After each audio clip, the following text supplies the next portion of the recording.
Hey all, welcome back. So this one's going to be a nice quick one. We're just going to be doing some bacon and cheese kind of pastry turnover things. So I've preheated my oven to 180, 160 fan and gas mark 4 potentially. So I'm just oiling my tray. You will have to mind my arm there coming in from the side. So I'm just greasing my tray at the minute, just so it's easy for me to get them off once they're done. So let's get that in.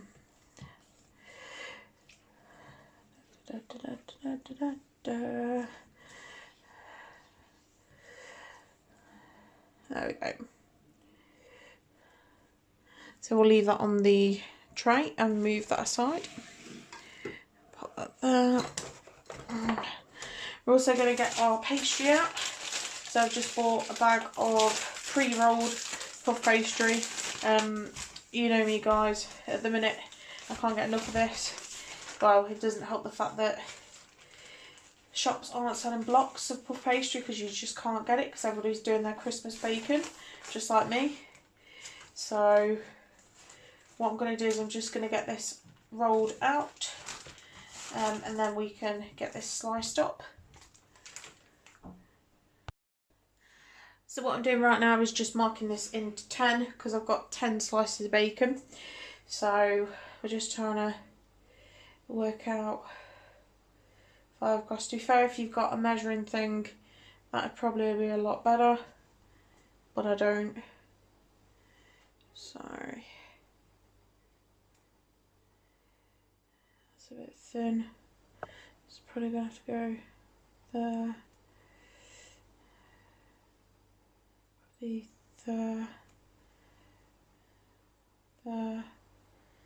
and there.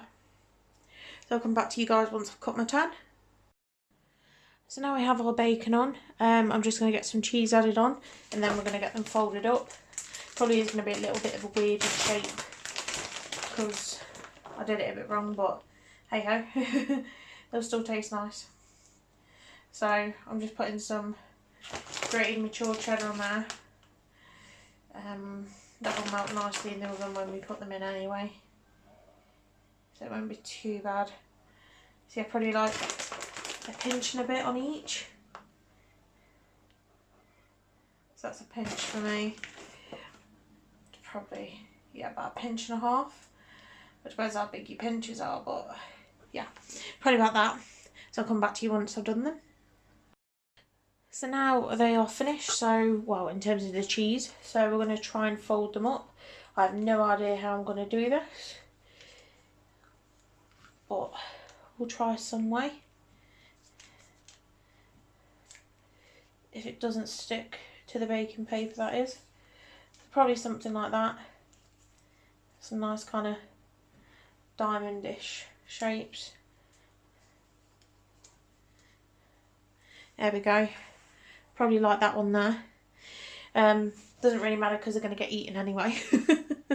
But yeah, that's kind of how I would typically do them.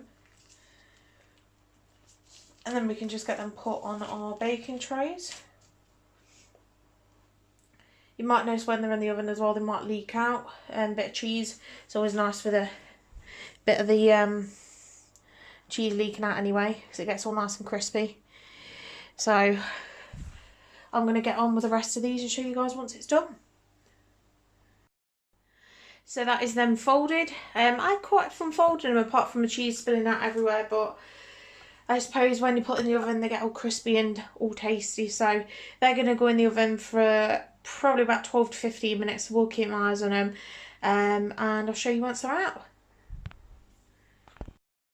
So these little beauties have just come out of the oven. They've been in there about 15 minutes. You can leave them in for a bit longer, but I've just left it in for that. They are fully cooked on the bottom as well, which is quite nice, considering a famous kind of bakery chain makes them all soggy. So we're not going to go there.